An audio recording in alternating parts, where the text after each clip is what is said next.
गणेशाय नमः।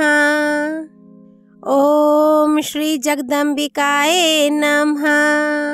श्रीमद् देवी भागवत स्कंद 4 अध्याय 25। श्री कृष्ण का शिव जी की प्रसन्नता के लिए तप करना और शिव जी के द्वारा श्री कृष्ण को वरदान। राजा जनमेजय ने कहा, मुनिवर, आपके मुखारविंद से यह प्रसंग सुनकर मुझे महान आश्चर्य हो गया। जगत गुरु श्री कृष्ण में सारी शक्तियां निहित थीं, फिर भी उनका पुत्र प्रसव गृह से हर लिया गया। ऐसी घटना कैसे हो गई? नगर की रक्षा का समुचित प्रबंध था, सुरक्षित अंतःपुर में प्रसव गृह की व्यवस्था थी, फिर भी शंबरासुर ने भीतर प्रवेश कर उस बच्चे को कैसे हर लिया? सत्यवती नंदन व्यास जी, इसका जो कारण है वह स्पष्ट बताने की कृपा कीजिए। व्यास जी कहते हैं, राजन, माया में अनुपम शक्ति है। मानवों को मूढ़ बना देना इसका स्वाभाविक गुण है। लोग इसे शांभवी कहते हैं। जगत में कौन ऐसा है जो इसके प्रभाव में न आया हो? मनुष्य का जन्म पाते ही सभी मानवोचित गुण उसमें आ जाते हैं। संपूर्ण गुण देह से संबंध रखते हैं। देवता अथवा दानव, कोई भी इस नियम का उल्लंघन नहीं कर सकता। भूख, प्यास, नींद, भय, आलस्य, मोह, शोक, संशय, हर्ष, अभिमान, बुढ़ापा, मृत्यु, अज्ञान, ग्लानि, वैर, ईर्ष्या, डाह, मद और श्रम, ये सभी देह के साथ ही उत्पन्न होते हैं। राजन, सभी पर इनका प्रभाव कुछ न कुछ पड़ता है।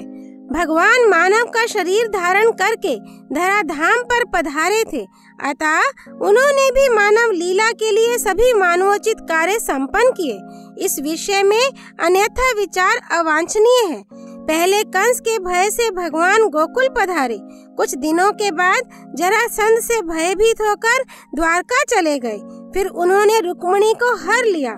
सनातन धर्म की मर्यादा जानते हुए भी भगवान श्री कृष्ण उस उत्सव के समय रुक्मिणी हरण में प्रवृत्त हो गए। शंबरासुर द्वारा प्रद्युम्न के हरे जाने पर भगवान श्री कृष्ण शोकाकुल हो उठे, फिर उनका शुभ समाचार पाकर हर्षित भी हो गए। यों हर्ष और शोक दोनों परिस्थितियों का उन्होंने लीला से ही वर्ण किया। सत्यभामा की आज्ञा मानकर भगवान श्री कृष्ण स्वर्ग पधारे। वे वहां से कल्प वृक्ष ले आना चाहते थे, रोके जाने पर इंद्र से युद्ध किया। इंद्र हार गए। अपनी स्त्री के वश होना प्रकट करते हुए भगवान ने कल्प वृक्ष छीन लिया था। सत्यभामा जी बड़ी आदरणीय थी। उनकी प्रतिष्ठा रखने के लिए भगवान वृक्ष में बंध गए। उन अपने प्राणनाथ को सत्यभामा ने दान कर दिया। नारद जी प्रतिग्रह लेने पधारे थे। तत्पश्चात बराबर सुवर्ण देकर श्री कृष्ण चंद्र को बंधन से मुक्त किया। प्रद्युम्न प्रभृति श्रेष्ठ पुत्रों को देखकर जामवती अधीर हो उठी। भगवान श्री कृष्ण से कहा, प्रभो, मुझे भी सुयोग्य पुत्र प्रदान करने की कृपा करें। तब तपस्या करने के लिए निश्चित विचार करके भगवान पर्वत पर पधारे। वे उस पर्वत पर गए जहाँ परम तपस्वी शिव भक्त उपमन्यु जी विराजमान थे।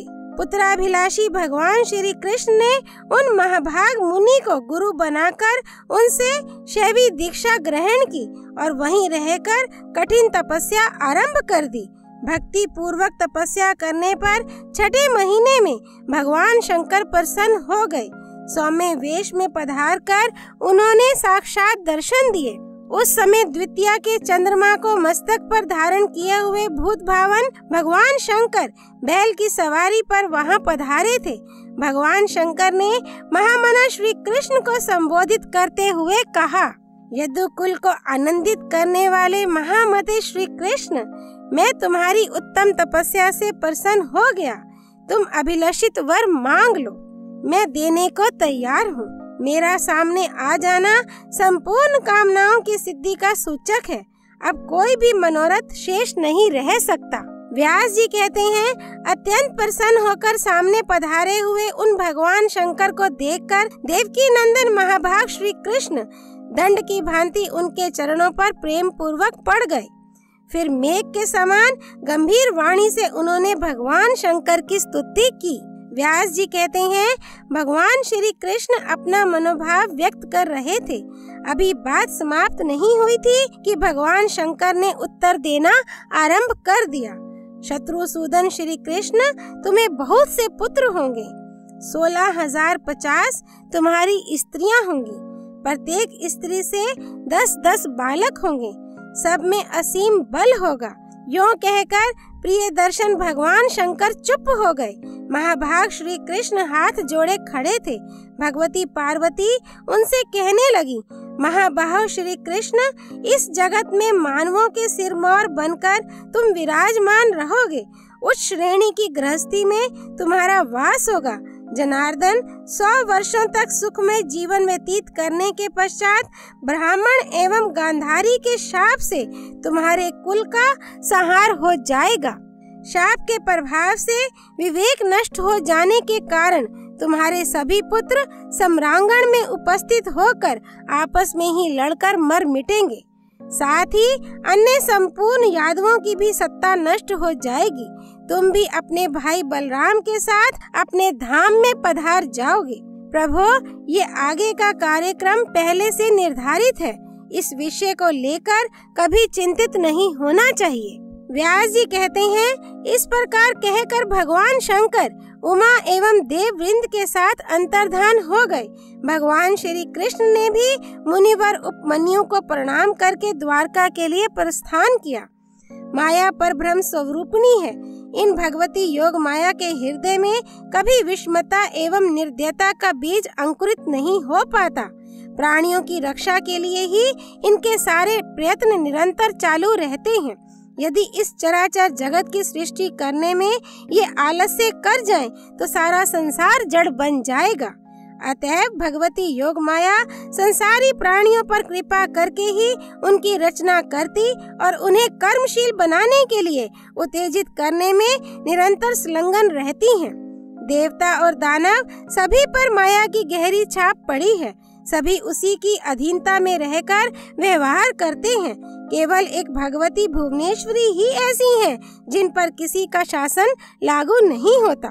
स्वच्छंदता पूर्वक इनका विचरण होता है। अतएव राजन, सम्यक प्रकार से उन भगवती महेश्वरी की ही उपासना करनी चाहिए। त्रिलोकी में उनसे बढ़कर श्रेष्ठ देवता दूसरा कोई नहीं है। उन पर ब्रह्म स्वरूपिणी भगवती के चरणों में निरंतर ध्यान लगा रहे, यही जीवन की सफलता है। मुझे उस कुल में जन्म लेने का अवसर ना मिले जहाँ भगवती भुवनेश्वरी की उपासना ना होती हो। मैं उन पर ब्रह्म स्वरूपिणी भगवती भुवनेश्वरी का ही अंश हूँ, ना कि दूसरा कोई। जब मैं भी ब्रह्म ही हूँ, तब मेरे पास क्लेश कैसे आ सकते हैं। यूं अभेद की कल्पना करके उन भगवती जगदम्बिका की उपासना करनी चाहिए। गुरु के मुखारविंद से अथवा वेदांत के श्रवण से इस विषय को पूर्ण रूप से जान लेना परम आवश्यक है। फिर मन को एकाग्र करके उन पर ब्रह्म स्वरूपिणी भगवती जगदम्बा के चिंतन में निरंतर तत्पर हो जाए।